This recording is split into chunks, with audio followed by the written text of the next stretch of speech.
What is up, RPG fans? In this video, I'll be making a tier list of all the characters in Lost Sphear.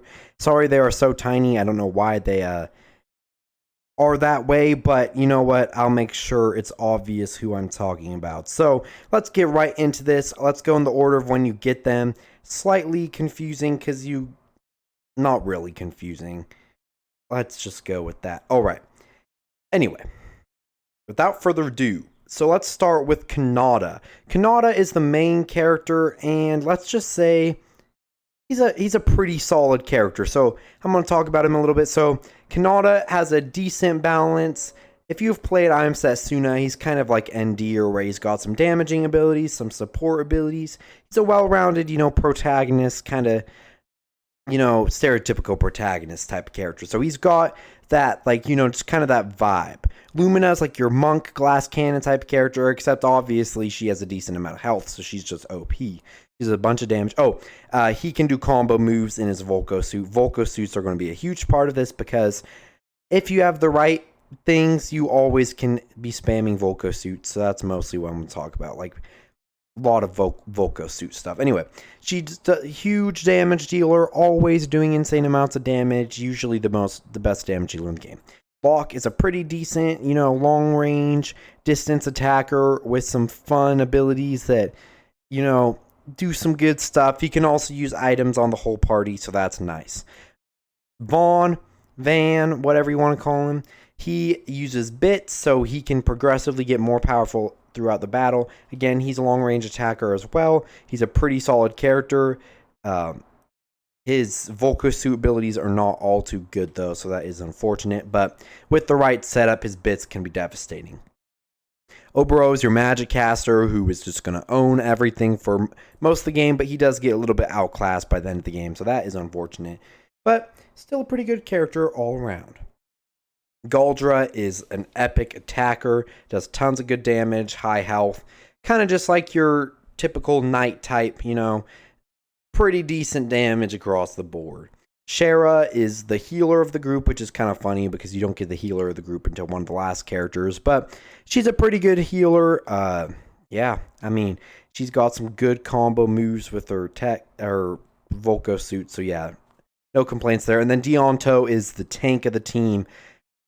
Yeah, we'll talk about Deonto more later. So anyway, let's get into the ranking. Kanata, I'm going to say, is a solid B tier, top of B tier though. He's well-rounded, but the thing is, he's not like I'm Setsuna's Endir, where he has like battle cry or anything like that. He just is well-rounded, and he's the definition of a B tier character. Like, he's just there. Pretty decent. His combo moves are pretty alright with the Volko suit, but it's not really the best thing you can use out of the Volko suits. He's just a pretty decent character all around. Nothing too special, decent damage, decent support, decent everything, but nothing too outstanding. Lumina, easy S tier. She does insane damage all the time. Her Volko suit makes her do even more damage.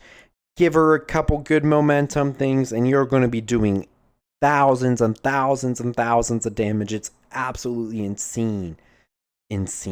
Obscene how good she is. All right, Locke, I'm going to give A tier because when he comes back later, you get some good abilities. You can use items on the whole party.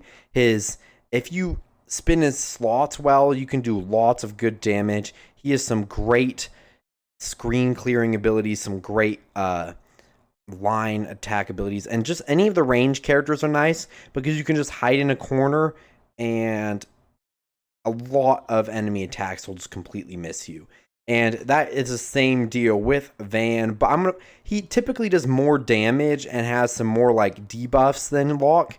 But I will say Locke's ability to heal people with items is nice. So I'm going to put Van. Really, being a ranged character in this game just gives you a big advantage. So I'm going to say these two are great.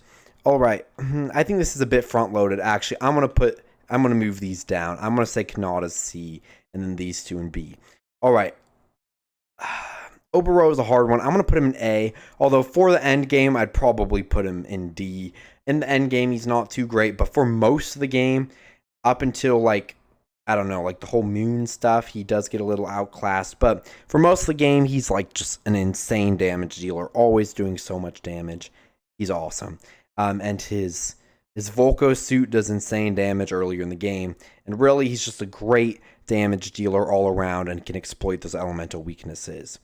Alright, Galdra is an A tier character as well. I think her Volko suit ability to use 3 of her abilities at a time is just insane. Still not S tier though, but Galdra just, she carries. Tons of damage, tons of health. She's just what Kanata wants to be. It's funny, not many games do you play where your main character is one of the weaker ones, but heck, I think Kanata is probably the weakest character in the game. Shara, I'm going to put her in A tier as well.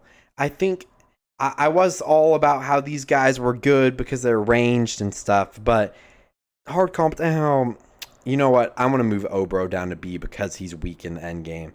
But yeah, I think Locke's item abilities will keep him in A for now. But I want to put Shara, I'm going to put her right here because,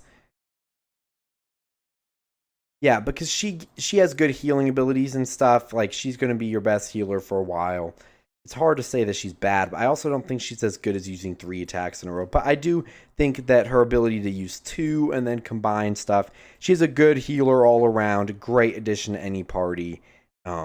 Yeah, for sure. Especially if you're running Deonto runs and you can just heal him to full health over and over again.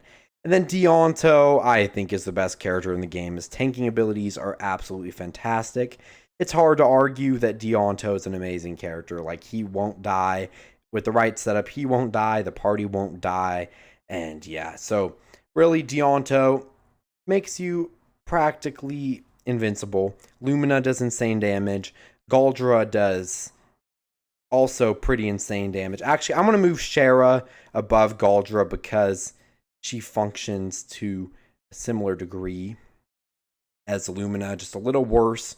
Like, yeah, so I'm going to say that this is the party I typically had: Deonto, Lumina, Shara, and Galdra. But I did throw in Locke occasionally. Actually, you know, I'm going to put Locke in the B tier. I think that there's something to be said about just the main 4, but I do think that these 2 are a step above. So yeah, Deonto and Lumina, I think, are must-haves in the party. Insane damage, insane tanking.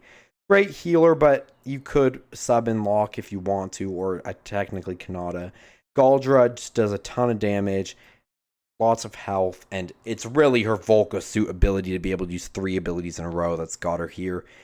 Locke, decent long-range attacker with some good healing abilities. Oboro, he's insane for a pretty decent while, but he does fall off in the end, like a lot of magic casters do in video games. Van, he's pretty good, but to get his full potential, you do have to build up some bits, which is pretty frustrating. Then Kanata just doesn't have anything too special going for him. He isn't too bad. He's just pretty average across the board. Thank you all for watching this video. If you enjoyed this video, please like, subscribe. Tell me down below what you think the best characters in Lost Sphear are. Tell me if you have a completely different opinion than me. If you do, that is totally fine. Let me know. Not too many people talk about Lost Sphear on the internet, so hopefully you found some joy out of this video. Thank you all for watching this video, and have a fantastic day. Peace out, RPG fans.